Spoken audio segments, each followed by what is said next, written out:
இன்று சனிக்கிழமை பினாங்கு கலுகோ ஜலான் காக்கி புக்கிட் பகுதியில் மரம் ஒன்று விழுந்ததில் 2 கார்கள் சேதமடைந்தன.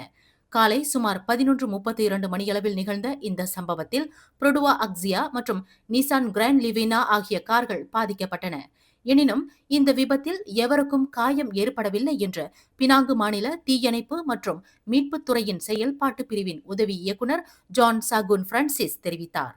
அவர் மேலும் கூறுகையில், ஜலான்பேரா தீயணைப்பு மற்றும் மீட்பு நிலையத்தில் இருந்து ஒரு குழுவினர் சம்பவ இடத்திற்கு விரைந்தனர்.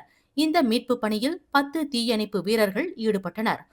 முழுமையான பாதுகாப்பு உபகரணங்களுடன் சம்பவ இடத்தை ஆய்வு செய்த பின்னர் சங்கிலி ரம்பங்களை பயன்படுத்தி விழுந்த மரத்தை வெட்டி அகற்றும் பணிகள் மேற்கொள்ளப்பட்டன என்று அவர் இன்று வெளியிட்ட ஒரு அறிக்கையில் தெரிவித்தார். மேலும் செய்திகளை தெரிந்து கொள்ள கீழே இருக்கும் பெல் பட்டனை அழுத்துங்கள்.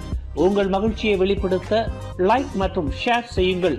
தொடர்ந்து திசைகளோடு இணைந்திருக்க சப்ஸ்கிரைப் செய்யுங்கள்.